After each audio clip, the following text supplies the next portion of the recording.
And in the beginning of Opera House Art's 14th season, it snowed.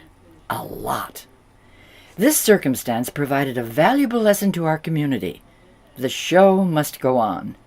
As part of deepening OHA's collaboration with playwright John Cariani, John taught an intensive 2-week workshop at Deer Isle Stonington's high school in January 2013.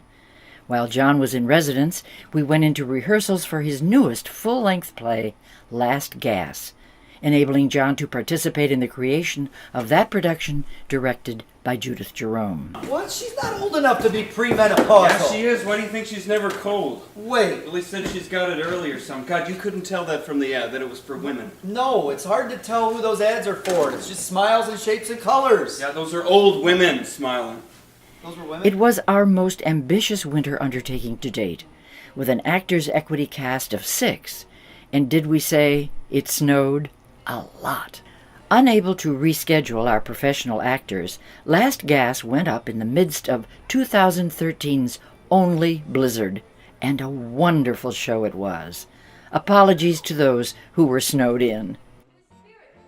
John's residency in the schools was just the tip of the iceberg of our education program last year, which included a close arts-integrated learning collaboration with the Reach Performing Arts Center on the fall student production Lizzie Bright and the Buckminster Boy, a professional development workshop on writing tolerance by Kennedy Center teaching artist Amy McDonald, and the first half of a 2-year residency by teaching artist Melody Bates, in residence on the island to work on a new play OHA will be premiering in 2014, R&J and Z, Romeo and Juliet and Zombies. And oh yes, a new cabaret version of a Shakespeare in Stonington favorite, Macbeth, entitled Congrats, Macbeth, that helped our students in their reading comprehension by better understanding adaptation.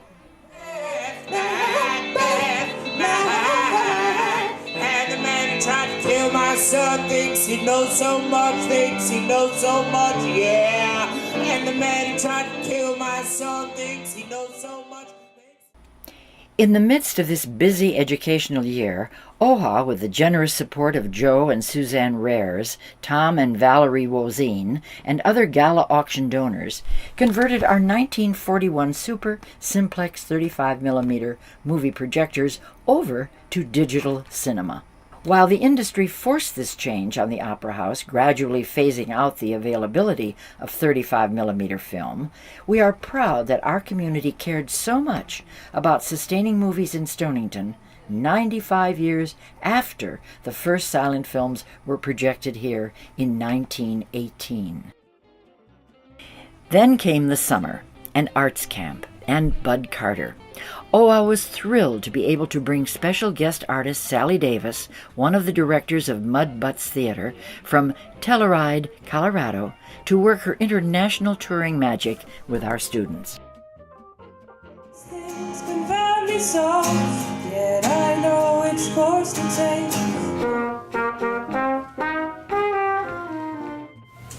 Now, when it's night and the dark closes in, our fears come out of man-eating bears and wolf packs.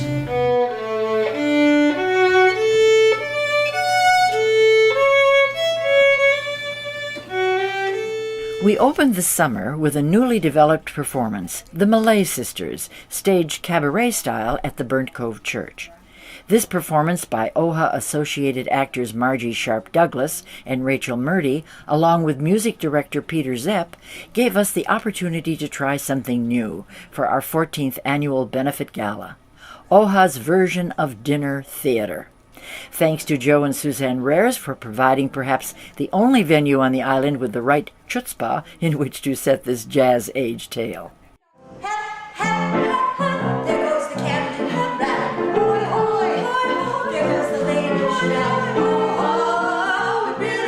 Thanks, too, to Nancy Milford, the award-winning author of Savage Beauty, a biography of Edna St. Vincent Millay, for making the long trek to Stonington twice, once to give us a fascinating talk on Edna, and the second time to attend the show.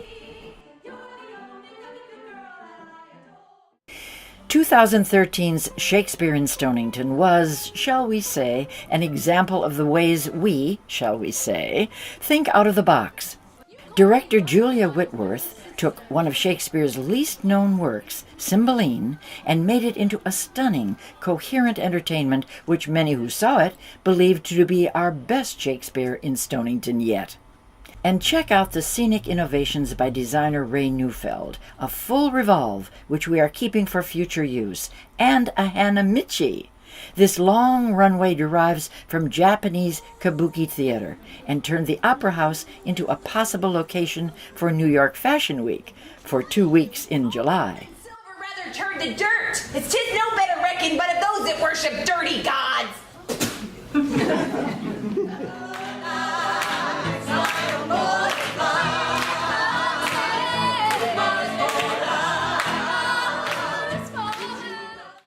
With General Manager Jennifer Morrow leading the way, OHA put a new emphasis on concerts in 2013.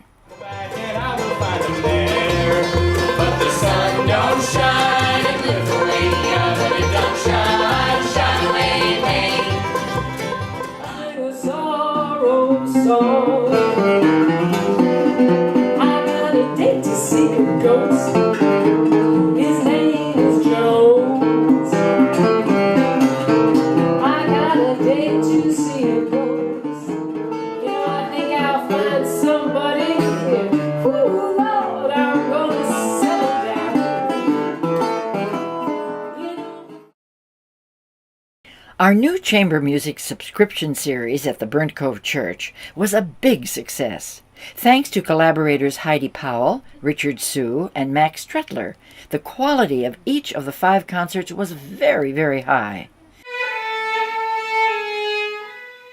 Building off the appearances of performers such as Johnny Candlesman of Brooklyn Rider, who presented a unique solo violin concert, the series will be deepened and expanded in 2014.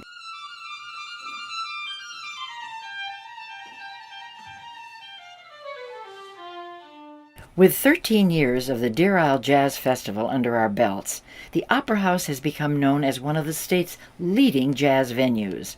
This year's festival, again curated by Larry Blumenfeld, was no exception, featuring the magic of established star pianist Fred Hirsch, as well as the exciting up-and-coming Cuban talent of Yosani Terry.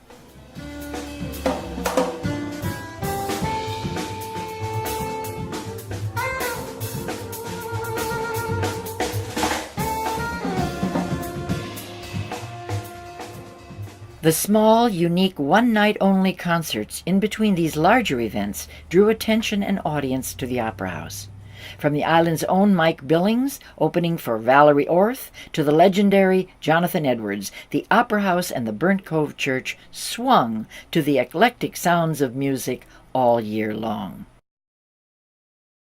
Including P.S. I Love Music, our ongoing collaboration with Grammy Award winner Paul Sullivan.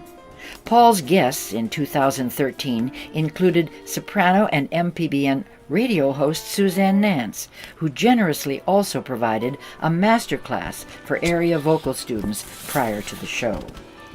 Suzanne has since relocated to take a prestigious job with WFMT in Chicago, and we look forward to her summer return to the Opera House in future years.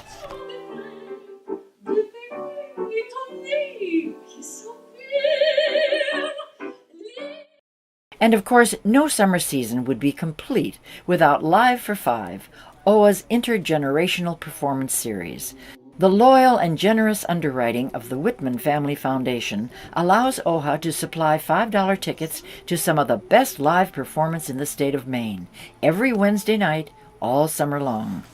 Mary Ann's coming to my house today after school. So? She's probably coming over to see Big Brother Billy. No, well, maybe. Yes, she is. She is coming to see him. But... From Grammy Award winner Bill Harley to Maine's own legend Fred Garbo, our 2013 Live for Five series had it all for families, from grandparents to babies.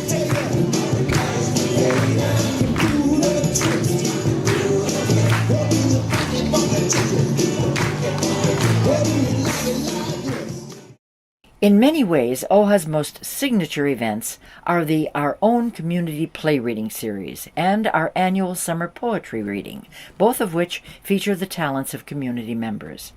The Play Reading Series, launched in 2001 with the Vagina Monologues, went back to its roots last February 14, so that our communities could participate in 1 Billion Rising, an international effort to end violence against women, led by VM author Eve Ensler.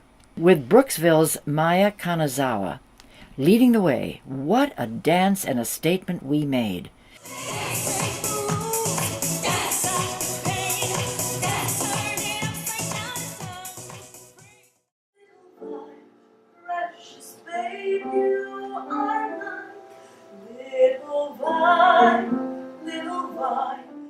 The series also proudly featured a new musical in development, Hattie, by Penobscot's Bundy Boyd, as well as a celebration of Mother's Day.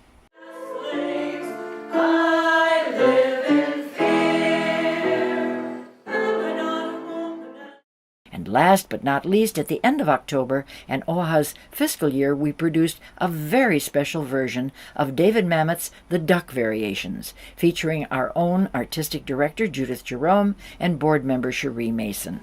Second variation, delusions, wing problems, sexual difficulties, many things. It's not. The summer poetry event, curated in collaboration with award-winning Deer Isle author Deborah Cummins, featured Maine poet Dawn Potter, alongside community members reading their own selections on the meaning of home and the power of place. One fire truck screaming, a blue Olds about 1975. 2 police cars, side by side, everything huzzah, huzzah. In moments like these, it is clear why Deer Isle Stonington is the center of the universe.